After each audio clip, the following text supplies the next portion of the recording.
Hi മക്കളെ, നമസ്കാരം. നമ്മുടെ +1 മലയാളത്തിലെ ഒരു ചാപ്റ്ററാണ് സംക്രമണം എന്നു പേരുള്ള പാഠഭാഗം. പഴയ കാലഘട്ടത്തിൽ അല്ലെങ്കിൽ ചരിത്രപരമായിട്ട് സ്ത്രീകൾ അനുഭവിച്ചു വന്ന സാമൂഹിക അസമത്വവും അടിച്ചമർത്തലുകളും അതിൻ്റെ പുതിയ രൂപത്തിലേക്ക് എന്ത് ചെയ്യുന്നു, ഇന്നും അത് നിലനിൽക്കുന്നു എന്നുള്ളതാണ്. അതിനെതിരെ ശക്തമായിട്ട് തൻ്റെ കവിതയിലൂടെ പ്രതികരിക്കാനുള്ള ഒരു പ്രേരണ ഉണ്ടാക്കി കൊടുക്കുകയാണ് ആര്? ആറ്റൂർ രവിവർമ്മ ഈ സംക്രമണം എന്ന കവിതയിലൂടെ. ഒരു കാലഘട്ടത്തിൽ സമൂഹത്തിൻ്റെ അടിച്ചമർത്തലുകൾക്കും അവഗണനകൾക്കും അരികവൽക്കരണത്തിനും വിധേയമാക്കപ്പെട്ട സ്ത്രീ സമൂഹത്തിൻ്റെ ഉന്നതിയിലേക്ക് കൊണ്ടുവരാൻ വേണ്ടിയിട്ട് അതിന് ഒരുപാട് മാറ്റങ്ങൾ ഉൾക്കൊള്ളേണ്ടതുണ്ട് എന്ന് സംക്രമണം എന്ന പാഠഭാഗത്തിലൂടെ ആറ്റൂർ എന്ത് ചെയ്യുന്നു, അവതരിപ്പിക്കുന്നു. നമുക്ക് കൂടുതൽ വലിച്ചു കിട്ടണ്ട, നോക്കുക. ആറ്റൂർ രവിവർമ്മ മലയാള കവിതയിൽ ആധുനിക പ്രവണതകൾക്ക് തുടക്കം കുറിച്ച കവികളിൽ പ്രധാനിയാണ് ആറ്റൂർ രവിവർമ്മ.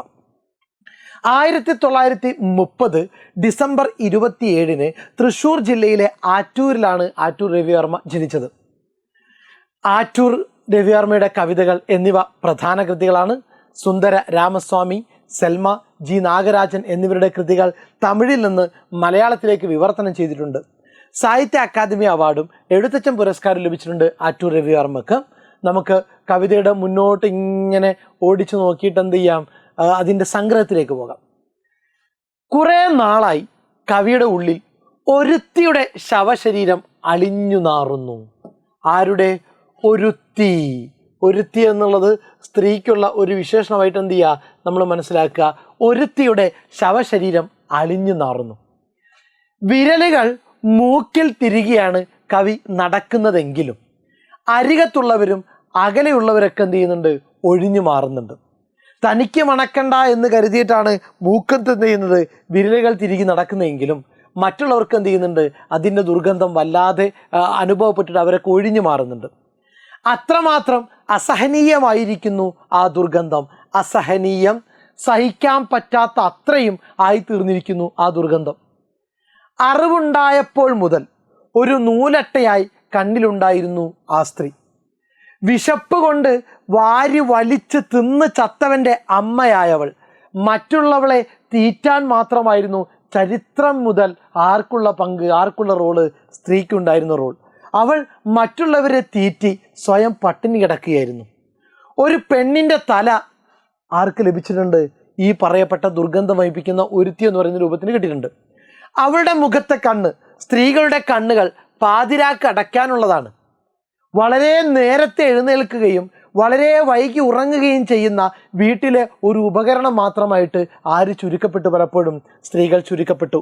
അവളുടെ മുഖത്തെ കണ്ണ് പാതിരക്ക് അടക്കാനുള്ളതാണ്. മുറിവിൻ്റെ വക്കുപോലുള്ള ചുണ്ടുകൾ നിശബ്ദമാണ്. ഒരുപാട് സംസാരിക്കാനൊന്നും, മറ്റുള്ളവരോട് സംസാരിക്കാനോ തൻ്റെ അഭിപ്രായങ്ങൾ പറയാനോ പോലും ആർക്ക് സ്വാതന്ത്ര്യം ഉണ്ടായിരുന്നില്ല? സ്ത്രീക്ക് സ്വാതന്ത്ര്യം ഉണ്ടായിരുന്നില്ല. അവളോളം വൈകി ഒരു നക്ഷത്രവും മയങ്ങാറില്ല. അവളാണ് ഈ പ്രകൃതിയിൽ തന്നെ ഏറ്റവും അവസാനമായിട്ട് എന്ത് ചെയ്യാറുള്ളത്? ഉറങ്ങാറുള്ളത്. അവൾ ഉണർന്നതിന് ശേഷമേ സൂര്യൻ പോലും എന്ത് ചെയ്യാറുള്ളൂ? ഉണരാറുള്ളൂ. ഇതായിരുന്നു കുടുംബത്തിലെ ഒരു കുലീന സ്ത്രീ എന്ന് പറയുന്ന ഒരു കൺസെപ്റ്റിലേക്ക് നമ്മുടെ സമൂഹം സ്ത്രീകളെ തളച്ചു കെട്ടാൻ വേണ്ടി ഉപയോഗിച്ചിരുന്ന പ്രവൃത്തികൾ എന്ന് പറയുന്നത്. വളരെ നേരം വൈകി മാത്രമേ ഉറങ്ങാൻ പാടുള്ളൂ, എന്നാൽ വളരെ നേരത്തെ സൂര്യൻ ഉദിക്കുന്നതിന് മുമ്പേ എഴുന്നേൽക്കുന്നവളാണ് കുടുംബത്തിലെ സ്ത്രീ എന്ന് പറയുന്ന രൂപത്തിൽ അവൾക്ക് അങ്ങനെ ചില ചട്ടക്കൂടുകൾ നമ്മുടെ സമൂഹം എന്ത് ചെയ്തിട്ടുണ്ട്? പകുത്തു കൊടുത്തിട്ടുണ്ട്. അവൾ ഉണർന്നതിന് ശേഷമേ സൂര്യൻ പോലും ഉണരാറുള്ളൂ. 1000 കാതം നടന്നിട്ടും പുറപ്പെട്ടെടുത്ത് തന്നെ നിൽപ്പാണവൾ. എത്രയോ നൂറ്റാണ്ടുകൾ പിന്നിട്ട് കഴിഞ്ഞു. പഴയ കാലത്ത് സ്ത്രീകൾ അനുഭവിച്ചിരുന്ന ആ പ്രയാസങ്ങളും ആ ദുരിതങ്ങളും പുതിയ രൂപത്തിലാണെങ്കിൽ ഇന്നും എന്ത് ചെയ്യപ്പെടുന്നു? സ്ത്രീകളുടെ കൂടെ തന്നെയുണ്ട്. എത്രയോ നൂറ്റാണ്ടുകൾ പിന്നിട്ടു, എത്രയോ വിദ്യാഭ്യാസം നേടി, സമൂഹം എത്രയോ പുരോഗതി നേടി എന്നൊക്കെ അവകാശപ്പെടുമ്പോഴും സ്ത്രീകൾ അനുഭവിക്കുന്ന കഷ്ടപ്പാടുകൾക്ക് ഇപ്പോഴും എന്തില്ല? ഒരു മാറ്റവും ഇല്ല. എവിടെയാണോ പുറപ്പെടുന്ന സമയത്ത് അവൾ ഉണ്ടായിരുന്നത് അതേ സ്ഥലത്ത് തന്നെയാണ് ഇപ്പോഴും ആരുള്ളത്? ആ സ്ത്രീ കഥാപാത്രമുള്ളത്. 1000 കാതം നടന്നിട്ടും പുറപ്പെട്ടെടുത്ത് തന്നെ നിൽപ്പാണവൾ. 1000 വട്ടം നെഞ്ചിൽ ചവിട്ടേറ്റിട്ടും അവൾ ഉണർന്നിട്ടില്ല. ഒരുപാട് അല്ലേ, പുരുഷാധിപത്യത്തിൻ്റെ ചവിട്ടുകൾ ഒരുപാട് ഏൽക്കേണ്ടി വന്നു. അത് അച്ഛൻ്റെ രൂപത്തിൽ, സഹോദരങ്ങളുടെ രൂപത്തിൽ, മക്കളുടെ രൂപത്തിൽ, ഭർത്താവിൻ്റെ രൂപത്തിൽ, ഇങ്ങനെ പുരുഷന്മാരുടെ ആക്രമണം, പുരുഷന്മാരുടെ അടിമത്തം പല രൂപത്തിൽ അനുഭവിച്ചിട്ടും ചവിട്ട് കിട്ടിയിട്ടും ഇപ്പോഴും എന്ത് ചെയ്തിട്ടില്ല, അവൾ അതിൽ നിന്നൊന്നും മാറി ചിന്തിക്കാൻ തയ്യാറായിട്ടില്ല. 1000 വട്ടം നെഞ്ചിൽ ചവിട്ടേറ്റിട്ടും അവൾ ഉണർന്നിട്ടില്ല. ഒരു നാറത്തപ്പായി, ഒരു കുറ്റിച്ചൂലായി, ഞെണുങ്ങിയ വക്കാർന്ന കഞ്ഞിപ്പാത്രമായി, ഒടുവിൽ ഒരട്ടി മണ്ണായി അവൾ മാറിയിരിക്കുന്നു. ഒരു നാറത്തപ്പ്, നമ്മൾ വേസ്റ്റൊക്കെ അല്ലെങ്കിൽ വീട്ടിലുള്ള ഏറ്റവും അവസാനം നമ്മൾ ഉപയോഗിച്ച് പഴകിയ വസ്ത്രങ്ങൾ എന്ത് ചെയ്യാറുണ്ട്, കീറി മുറിച്ച് വീട്ടിലേക്കുള്ള തുടയ്ക്കാൻ വൃത്തിയാക്കാനുള്ള തുണിയായിട്ട് മാറ്റാറുണ്ട്. ആ ഒരു തരത്തിലാണ് ആരെ കാണുന്നത്, ഒരു സ്ത്രീയ സമൂഹം കാണുന്നത്. അല്ലെങ്കിൽ ഒരു കുറ്റിച്ചൂലായി ഉപയോഗിച്ച് തേഞ്ഞ് കുറ്റിയായി തീർന്നിട്ടുള്ള കുറ്റിച്ചൂലായിട്ട്, അല്ലെങ്കിൽ ഞണുങ്ങിയ വക്കാർന്ന കഞ്ഞിപ്പാത്രമായി അവസാനം അവൾ എന്ത് ചെയ്യുന്നു, ഒരട്ടി മണ്ണായി അവൾ അങ്ങ് മാറുന്നു. ഇതിനെ സ്ത്രീ എന്ത് ചെയ്യപ്പെടുന്നുള്ളൂ, സമൂഹത്തിൽ അർഹത ഉണ്ടാകുന്നുള്ളൂ ഇന്നത്തെ കാലഘട്ടത്തിൽ എന്ന് കവി ചൂണ്ടിക്കാണിക്കുന്നു. ഗതി കിട്ടാത്ത അവളുടെ ആത്മാവിനെ ഒരു യന്ത്രം പോലെ കവി അഴിച്ചെടുത്ത് അതിസൂക്ഷ്മമായി മറ്റൊരു ശരീരത്തിൽ ചേർക്കാനുള്ള ഒരു ശ്രമം നടത്തുന്നു. അത് തന്നെയാണ് ഈ പാഠഭാഗത്തിൻ്റെ പേരിലേക്ക് എന്ത് ചെയ്യുന്നത്, കൂട്ടിച്ചേർക്കുന്നത്, സംക്രമണം. ഗതി കിട്ടാത്ത അവളുടെ ആത്മാവിനെ ഒരു യന്ത്രം പോലെ കവി എന്ത് ചെയ്യുന്നു, അഴിച്ചെടുത്തിട്ട് അവളുടെ ആത്മാവിനെ മാറ്റിയെടുത്തിട്ട് മറ്റൊരു ശരീരത്തിലേക്ക് എന്ത് ചെയ്യാൻ പോകുന്നു, ചേർക്കാൻ പോകുന്നു. എന്തിലേക്കാണ് സംക്രമിപ്പിക്കുന്നത്? വിശക്കുമ്പോൾ ഊരിലിറങ്ങുന്ന നരബുക്കായ കടുവയിലേക്ക് അവൾ സംക്രമിക്കുന്നു. എങ്ങനെ? വിശക്കുന്ന സമയത്ത് ഊരിലേക്ക് ഇറങ്ങുന്ന കടുവ, വിശന്നുകൊണ്ട് നാട്ടിലേക്ക് വരുന്ന കടുവ മുന്നിൽ കിട്ടിയ ആരെ എന്ത് ചെയ്യും, കടിച്ചു കീറും. അങ്ങനെ കടിച്ചു കീറാനുള്ള ഒരു പ്രാപ്തി സ്ത്രീക്കുണ്ടായിരിക്കണം എന്നുള്ള സന്ദേശമാണ് ഇവിടെ നൽകുന്നത്. വിശക്കുമ്പോൾ ഊരിലിറങ്ങുന്ന നരബുക്ക് മനുഷ്യ മാംസം കഴിക്കുന്നല്ലേ, മനുഷ്യനെ ഭക്ഷിക്കുന്ന കടുവയിലേക്ക് അവൾ സംക്രമിക്കുന്നു. പിന്നെയോ, കുട്ടികൾ ഉറങ്ങുമ്പോൾ മലയുടെ താഴെ വയലിനക്കരെ അതിൻ്റെ മുരൾച്ച കേൾക്കാം. കുട്ടികൾ ഉറങ്ങുന്ന സമയത്ത് മലക്കു താഴെ വയലുകൾക്കും അപ്പുറേ ആ കടുവ മുരളുന്ന ശബ്ദം കേൾക്കാം. ഇറയത്തെ എച്ചിൽ തിന്നുന്ന കൊടിച്ചിപ്പട്ടിയിലല്ല, ഇരയെ വളഞ്ഞാക്രമിക്കുന്ന ചെന്നായിലാണ് ആത്മാവിനെ ചേർക്കുന്നത്. ഇറയത്ത് നമ്മളെ എച്ചിലിട്ട് കൊടുക്കുന്ന കൊടിച്ചിപ്പട്ടിയുടെ റോളാണ് പലപ്പോഴും. എല്ലാവരും ഉണ്ട് കഴിഞ്ഞതിന് ശേഷം മാത്രമേ പലപ്പോഴും വീട്ടിലുള്ള സ്ത്രീകൾക്ക് എന്ത് ചെയ്യാൻ പാടുള്ളൂ, ഉണ്ണാൻ പാടുള്ള നിയമങ്ങൾ കുടുംബത്തിൽ എന്ത് ചെയ്യുന്നു, നിലനിൽക്കുന്നു. അപ്പോൾ അങ്ങനെ ഇറയത്തെ എച്ചിൽ തിന്നുന്ന കൊടിച്ചിപ്പട്ടിയിലല്ല ആ സ്ത്രീയുടെ ആത്മാവിനെ കവി കൂട്ടിച്ചേർക്കുന്നത്. ഇരയെ വളഞ്ഞാക്രമിക്കുന്ന ചെന്നായയിലാണ് ആത്മാവിനെ ചേർക്കാൻ, ആരുടെ? സ്ത്രീയുടെ ആത്മാവിനെ ചേർക്കാൻ കവി ആഗ്രഹിക്കുന്നത്. അവളുടെ വിശപ്പ് കാട്ടുതീയാകുന്നു, പടർന്നു പിടിക്കാനുള്ളതാണ് അവളുടെ വിശപ്പ്. അത് നഗരങ്ങളെപ്പോലെ എന്ത് ചെയ്യും, ചുട്ടരിക്കുന്നു. അവളുടെ വേദന ചലവും ചോരയും ഒലിപ്പിക്കുന്ന സന്ധ്യയിലേക്കും പകരുന്നു. അവളുടെ വേദനയെ എന്ത് ചെയ്യുന്നു, സന്ധ്യാസമയത്തിലേക്കാണ് ആര് കൂട്ടിച്ചേർക്കുന്നത്, ആറ്റൂർ കൂട്ടിച്ചേർക്കുന്നത്. അവളുടെ ശാപം സൂര്യതാപമായി മാറി വിളനിലങ്ങളെ കരിക്കുന്നു. വസൂരിമാല പരന്ന ആകാശത്തിൽ അവളുടെ ജഡം ബലിമൃഗമായി മാറുന്നുവെന്ന് ആറ്റൂര് പറയുന്നു. സെറ്റാണല്ലോ. നോക്കുക, ഒന്നുകൂടിയും നമുക്ക് പാഠഭാഗം നിങ്ങൾ വായിച്ചു നോക്കുക. നമുക്ക് സംഗ്രഹത്തിലേക്ക് വരാം. കുറേ നാളായി കവിയുടെ ഉള്ളിൽ ഒരുത്തിയുടെ ശവശരീരം അളിഞ്ഞു നാറുന്നു. വിരലുകളൊക്കെ മൂക്കിൽ തിരികെയാണ് കവി നടക്കുന്നതെങ്കിലും അരികത്തുള്ളവരും അകലെയുള്ളവരും ഒഴിഞ്ഞു മാറുന്നു. അത്രമാത്രം അസഹനീയമായിരിക്കുന്നു ദുർഗന്ധം. അറിവുണ്ടായപ്പോൾ മുതൽ ഒരു നൂലട്ടയായി കണ്ണിലുണ്ടായിരുന്നു. വിശപ്പ് കൊണ്ട് വാരി വലിച്ചു തിന്ന് ചത്തവൻ്റെ അമ്മയായവൾ. ഒരു പെണ്ണിൻ്റെ തല അതിന് ലഭിച്ചിരുന്നു. അവളുടെ മുഖത്തെ കണ്ണ് പാതിരക്കടയ്ക്കാനുള്ളതാണ്. മുറിവിൻ്റെ വക്കുപോലുള്ള ചുണ്ടുകൾ നിശബ്ദമാണ്. അവളോളം വൈകി ഒരു നക്ഷത്രവും മയങ്ങാറില്ല. അവൾ ഉണർന്നതിന് ശേഷമേ സൂര്യനും ഉണരാറുള്ളൂ. 1000 കാതം നടന്നിട്ടും ഇപ്പോഴും സംസ്കാരം ഒരുപാട് മാറിയിട്ടും പുറപ്പെട്ടെടുത്ത് തന്നെ നിൽപ്പാണ് അവൾ. 1000 വട്ടം നെഞ്ചിൽ ചവിട്ടേറ്റിട്ടും അവൾ എന്ത് ചെയ്തിട്ടില്ല, ഉണർന്നിട്ടില്ല. ഒരു നാറത്തപ്പായി, ഒരു കുറ്റിച്ചൂലായി, ഞണുങ്ങിയ വക്കാർന്ന കഞ്ഞിപ്പാത്രമായി, ഒടുവിൽ ഒരട്ടി മണ്ണായി അവൾ മാറിയിരിക്കുന്നു.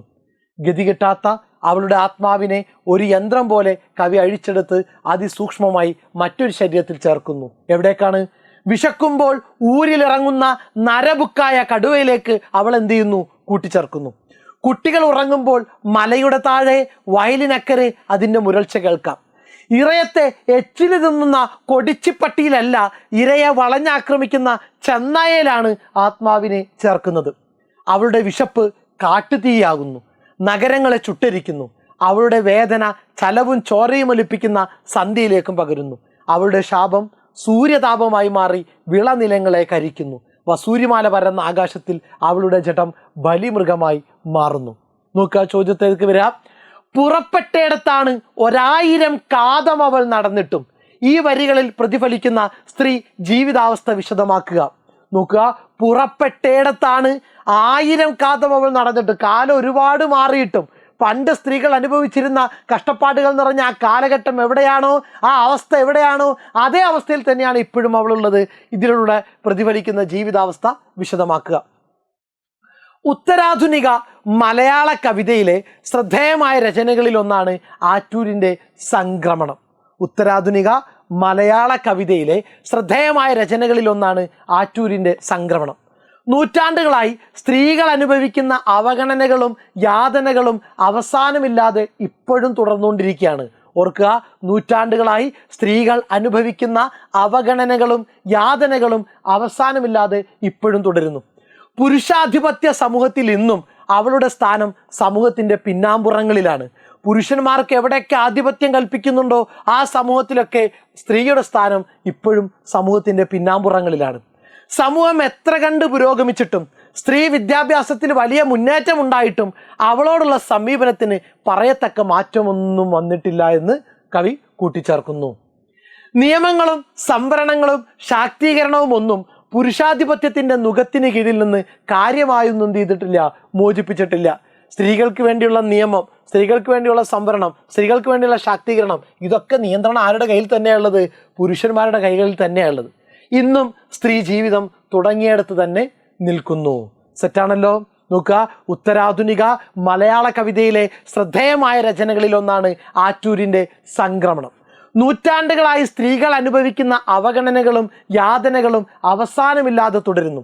പുരുഷാധിപത്യ സമൂഹത്തിൽ ഇന്നും അവളുടെ സ്ഥാനം സമൂഹത്തിൻ്റെ പിന്നാമ്പുറങ്ങളിലാണ്.